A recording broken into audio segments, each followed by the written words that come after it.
it's like, yeah, yeah, yeah. Feeling like, yeah, yeah, yeah. Feeling like. Yo, it's your boy Savage here. Just doing a little quick review of that new One Piece chapter 936. First off, I gotta start this off by pointing out that nigga Luffy's getting them gains up. Y'all see that nigga Luffy getting them gains? I thought it was just temporary at first, but nah, I think he's seriously about to leave Wano swole as hell. Now, the chapter opens up with like Raizo and Kawamatsu catching up and talking about the battle being in 9 days. Which was a cool thing, because, we get a screenshot of what's the current timeline and things of that nature. But, of course, he catching him up, the battle's going to be during the Fire Festival, and roasting him about how eating rotten fish or something like that for the past 13 years paid off. So, while they're talking, some prisoners moved the carriage that was guarding Raizo from being seen from those fodder guards, which is hilarious as hell. And then he does his ninja thing and dips off on them while they alert Solitaire, like, hey, that's the ninja that stole our the key, pretty much, to go free Luffy. Now, Queen ignores this whole thing, which I'm confused about, to pretty much present the sumo tournament that Luffy and Hyogoro are gonna take part in.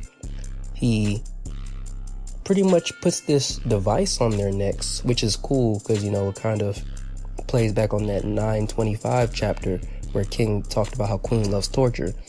That, like, this device he places on their neck will pretty much cut or blow their head off if they get out of the proximity of the sumo ring.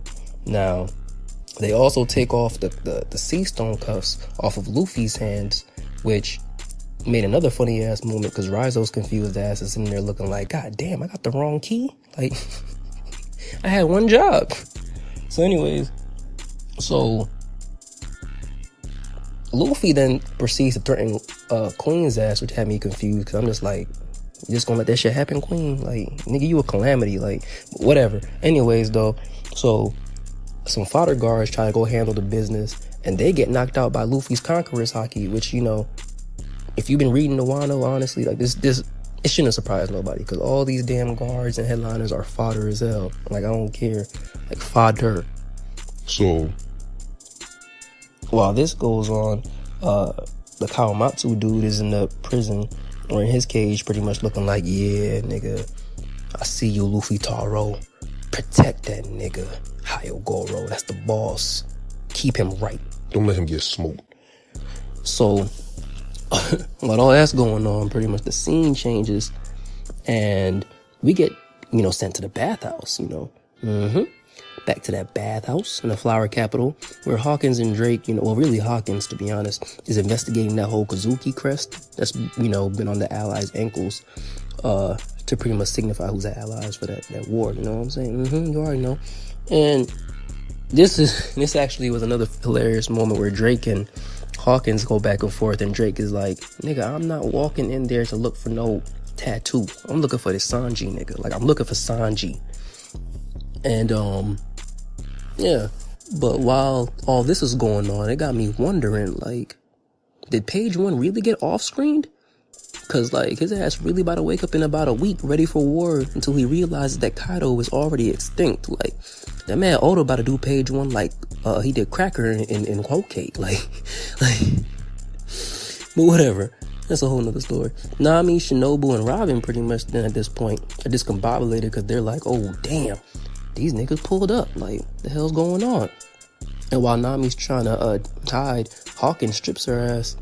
And then, I can't even lie to you. I gotta take a moment. I gotta say that's the best moment of the chapter right there. When Hawkins stripped Nami, you know what I'm saying? I don't want to get me too. I'm just letting you know. That was a dope ass moment right there. So anyways, after numerous nosebleeds, we come to find out that Sanji was a victim of a nosebleed as well, because, he was in there snooping too, which shouldn't be a surprise, but it's just funny as hell considering the fact that the bathhouse is unisex. But, I guess he didn't get the memo, whatever. Sanji escapes with the chicks pretty much, but like, this all happened because of a Drake gag though, where he funny enough, like, it was unexpected as hell. He runs in there, and I guess he's not immune to a nosebleed or something too, because he faints when he sees Nami's body.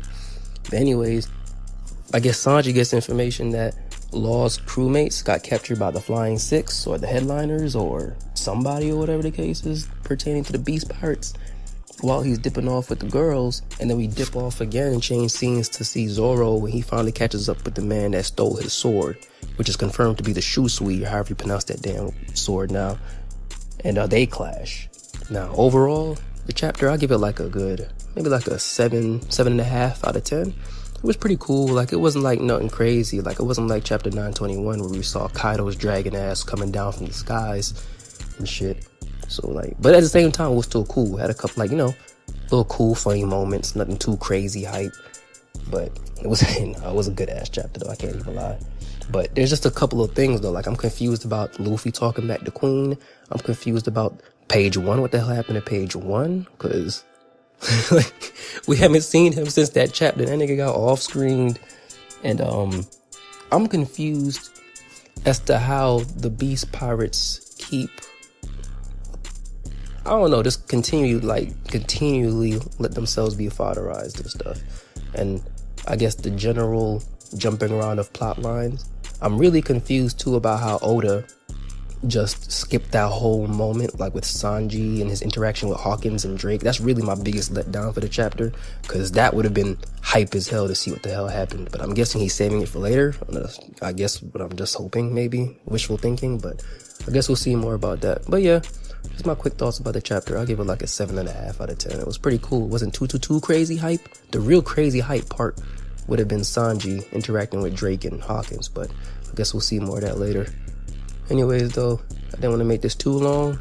If you want to see more stuff like this, I guess just let me know. I'm planning on doing more content about a whole bunch of different things, like, you know, anime, manga, whatever the hell comes to my mind, like I said in that first video. But subscribe to your boy, show some love, and I'm out.